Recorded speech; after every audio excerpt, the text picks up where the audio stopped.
Welcome back to our channel. तो आज हम स्टार्ट करने वाले हैं द हिडन हिंदू बुक 2 के फर्स्ट 2 चैप्टर की समरी। ये अक्षय गुप्ता का एक नॉवेल है। तो चलिए बिना किसी देरी के स्टार्ट करते हैं। अगर आपने फर्स्ट पार्ट नहीं देखा है तो जाइए और देखिए। अगर आपको इसका लिंक नहीं मिलता है तो आप मेरे डिस्क्रिप्शन बॉक्स में देख लीजिएगा या कमेंट कर दीजिएगा, तो आपको जरूर मिल जाएगा। तो अभी सेकंड बुक की तरफ चलते हैं। इस बुक के एंड में आपको बहुत सारी ऐसी चीज़ें मिलेंगी जो आपको शॉक कर देंगी, तो इस वीडियो को एंड तक जरूर देखें बिना स्किप किए। तो इसके फर्स्ट चैप्टर का नाम है द लैंड ऑफ एक्सटेंट, यानी कि विलुप्त प्राणियों का नगर। तो ये स्टोरी स्टार्ट होती है राजदूत की मिस्ट्री से, जहाँ ओम का पास्ट रिवील होता है। हम अश्वत्थामा और परशुराम जैसे पावरफुल कैरेक्टर्स देखते हैं, जिनके बीच नागेंद्र के साथ राइवल भी होता है। और यहाँ एक शॉकिंग ट्विस्ट आता है, जहाँ पृथ्वी क्लेम करता है कि वह ओम का पुत्र है। आप सबको तो पता ही होगा कि पृथ्वी कौन है। पृथ्वी वही है जो इस स्टोरी को नरेट कर रहा है मिसेस बत्रा के सामने। मिसेस बत्रा को ये बात काफी शॉक देती है कि ओम पृथ्वी का पिता है। अब पृथ्वी अपनी जर्नी को कंटिन्यू करता है और एक एडवेंचर स्टार्ट करता है। ये स्टोरी 21,700 फीट ऊपर स्टार्ट करता है पर्वतों की तरफ से, जहाँ ओम एक अनजान जगह पर बेहोश पड़ा होता है। और जब उसे होश आता है, उसके सामने एक मिरर होता है, जिसमें वो अपना फेस देखता है, जिसमें उसका पूरा मेकओवर हो चुका होता है। उसके लंबी दाढ़ी, लंबे बाल सब क्लीन हो चुके होते हैं। ओम उस जगह पर अपने आप को सेफ फील करता है।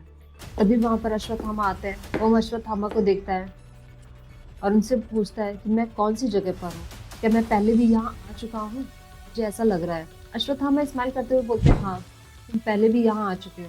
ये वही जगह है जहाँ धनवंतरी और सुश्रुत ने तुम्हें पुनर्जीवित किया था। मतलब ये कैलाश पर्वत है और ये जो नगरी है वो ज्ञानगंज की नगरी है। अश्वत्थामा कहते हैं कि अभी तक कोई भी इस कैलाश पर्वत की चढ़ाई नहीं कर पाया है। जो भी इसे चढ़ना चाहता है उसके लिए यह पर्वत एक निश्चित तरीके से अपने सारी डायरेक्शन चेंज कर देता है। तभी वहीं ओम का ध्यान मानसरोवर झील पर जाता है, जिसका निर्माण ब्रह्मा जी ने किया था। इसके बाद ये पृथ्वी पर प्रकट हुई।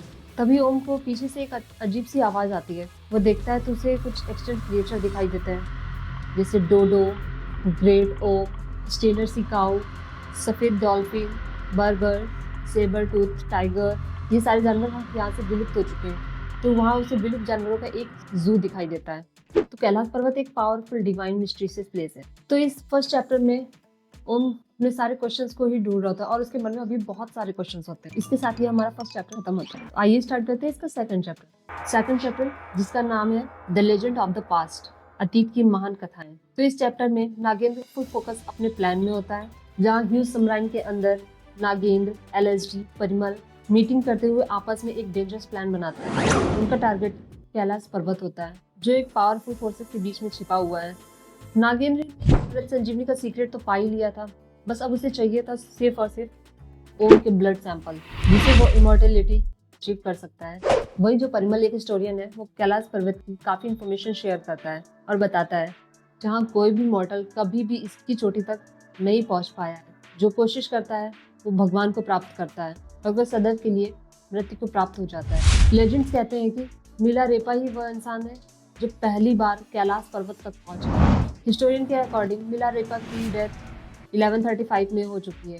बट क्या आप लोगों को पता है कि मिलारेपा अभी भी कैलाश में ही है? कि जब अश्वत्थामा ओम को उसके बारे में बता रहे होते हैं, ओम कहता है ये तो मिलारेपा है। तो मतलब लोगों के हिसाब से मिलारेपा मर चुका है, लेकिन ओम को मिलारेपा वहां दिखाई देता है। तभी नागेंद्र चिल्लाते हुए बोलता है, बस तुम लोग चुप करो, अब उस दुष्ट का नाम मेरे सामने दोबारा कभी मत लेना। नागेंद्र इतनी बात बोलकर आगे बढ़ता है और उस ह्यूज सबमराइन के अंदर एक बड़ा सा चैम्बर होता है। उस चैम्बर के डोर पे एक बहुत बड़ा लॉक लगा होता है। नागेंद्र उस लॉक को खोलता है और उस चैम्बर के अंदर जाता है।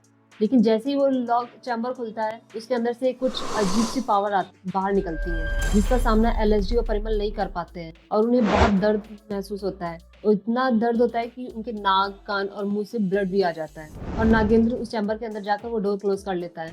उसके थोड़ी देर बाद एलएसडी और परिमल अपने आप को सेफ महसूस करते हैं और दोनों एक दूसरे से बात करते हुए पूछते हैं, आखिर इसमें ऐसा क्या है कि कौन सी पावर थी? नागेंद्र ने मिलारेपा के बारे में ऐसा क्यों बोला?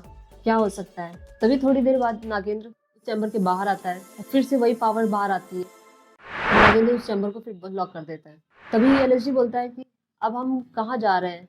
नागेंद्र बोलता है कि हमारे साथ चलो, अब हमें अपने लक्ष्य की तरफ बढ़ना चाहिए। एलएसडी ने कहा ठीक है, पर हम जाएंगे कहाँ? नागेंद्र ने उसे एक मैप दिया। एलएसडी उस मैप को खोलता है और देखता है, कहता है ये तो कैलाश पर्वत की तरफ जाना है। नागेंद्र आगे बढ़ता है, एलएसडी और परिमल उनके पीछे पीछे जाते हैं। इस स्टोरी में अभी के लिए इतना ही है। तो अब आगे की स्टोरी में क्या होने है? नागेंद्र कैलाश पर्वत पहुंचता है, वहां क्या करता है कि नहीं पहुंचता है, सारी बात जानने के लिए मेरे वीडियो पे बने रहिएगा। तब तक के लिए राधे राधे।